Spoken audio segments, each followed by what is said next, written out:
They tell you a fire lookout's job is simple. Watch for smoke, log weather changes, and report anything unusual. They don't tell you what unusual actually means. On my first day, I was given one rule that stood out from the rest. Do not answer the radio after midnight. No reason, no exceptions, just that. At the time, I assumed it was a joke, some hazing ritual meant to scare off new hires. After all, radio silence at night wasn't exactly rare. Most nights, the only thing you hear up there is wind pushing through trees, like it's searching for something it lost. I should have asked why. But every time I opened my mouth to ask questions, the ranger who trained me had a way of making silence feel like the smarter option. I took the job because I wanted quiet. After years in a cubicle, fluorescent lights buzzing overhead, phones ringing for problems that didn't matter, the idea of sitting alone in a tower overlooking miles of forest felt like relief. The pay wasn't great, the hours were worse, but I figured boredom would be the biggest challenge. I was wrong. The tower itself was old, older than it looked. Wood darkened by decades of weather. Windows thick enough to distort the tree line slightly, like you were always looking through water. The radio sat on a metal desk bolted to the floor, its casing scratched and worn smooth in places where hands had rested too often. Before leaving, the ranger pointed at it. "Radio checks every hour," he said. "Day or night." Then he hesitated. "And after midnight," he added, not meeting my eyes. "You only listen." That was it. No follow-up, no explanation. The first few nights were uneventful. Radio checks came through clean.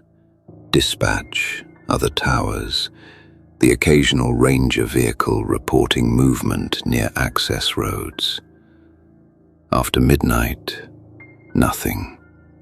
Just static, low and constant, like distant rain. I started to relax. That's how the job gets you. Around my third week, just after midnight, the radio crackled louder than usual. The static shifted, forming a shape, like it was trying to organize itself. Then a voice came through. "Tower 7, radio check." It was calm, professional, male, the kind of voice you trust without thinking about it. My hand hovered over the transmit button out of habit. Then I remembered the rule. I didn't respond. A pause followed, long enough that I wondered if the signal had cut out. "Tower 7, the voice repeated. "Confirm status." Everything about it sounded right. Proper call sign, correct protocol. Even the cadence was familiar. Still, I stayed silent. Another pause. Then the voice changed, not in tone, but in focus. "Conditions are clear tonight," it said. "Visibility's good. You can see far from up there." That wasn't part of any radio check. I leaned back in my chair, eyes fixed on the radio, heart picking up speed for no reason I could justify. "I know you can hear me." The voice continued. "You're scheduled until 6, same as always." I didn't move. Eventually, the transmission faded back into static. I told myself it was interference, A crossed signal. Someone at dispatch messing around. Still, I didn't sleep much after that. The next night it happened again. Same time, same voice. This time it didn't bother with procedure. "You're earlier on your checks tonight," it said. "Everything okay up there?" That got my attention. I had been early. Only by a few minutes, but still. I glanced at the logbook on the desk. My handwriting stared back at me, neat and boring and human. I stayed silent. The radio crackled softly. "You don't have to answer," the voice said, almost reassuring. "I already know." The transmission ended. I checked the logs the next morning. There was an entry logged at 12:07 a.m. Tower 7, all clear. I hadn't written it. I brought it up to the ranger the next day. He listened without interrupting, eyes fixed on the forest beyond the tower windows. When I finished, he nodded once. "You answered," he said. "No," I corrected. "I didn't." He looked at me then, really looked at me, like he was measuring something. "Did it stop talking?" "Yes." He nodded again. "That's answering." After that, the voice started using my name. Not immediately. It eased into it. At first, it referred to me indirectly. "You up there," or "Tower 7.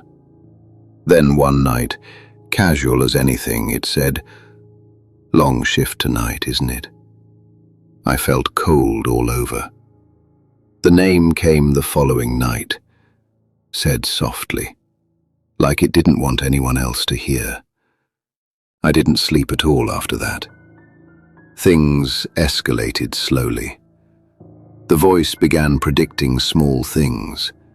Weather changes before they happened. A branch falling near the tower seconds before I heard it. The exact moment I'd stand up from my chair. Once, it commented on a thought I hadn't spoken aloud. That was the night I almost answered. Not because I wanted to, but because for a split second, it felt rude not to. That realization scared me more than the voice itself. The ranger eventually explained. Not directly. He never explained anything directly. "The radio doesn't transmit after midnight," he said one morning. "It receives." "Receives what?" He shrugged. "Patterns, habits, voices, names." I asked him how long this had been going on. "Longer than the towers," he replied. One night, the voice changed. It wasn't alone anymore. Other voices filtered in behind it, faint and overlapping, all speaking in the same professional tone. Different pitches, different rhythms, all calm, all patient. They started addressing other towers, towers I knew had been abandoned years ago. I heard responses, voices I recognized, some I didn't. I checked the radio logs again. Every response was recorded, all in my handwriting. The worst part wasn't the fear, it was the familiarity. The voices sounded like people who knew the job, who belonged there, who had been listening longer than I had. One night, the radio clicked on by itself. No static, no build-up. Just my own voice, coming through clear and steady. Tower 7, radio check. I didn't move. Everything's fine, my voice continued. All clear. The transmission ended. I unplugged the radio after that. The logs still updated. I'm still here. I still don't answer after midnight. But sometimes, when the static gets loud, I hear new voices learning the rules, asking questions, making the same mistakes I almost did. And occasionally, just occasionally, I hear my name spoken in a tone that sounds almost grateful, like I taught them something important. They tell you a fire lookout's job is simple. They're right. You just have to know when not to speak. Thanks for sipping tonight's tale with Haunted Brew. Don't forget to subscribe and sleep tight if you still can.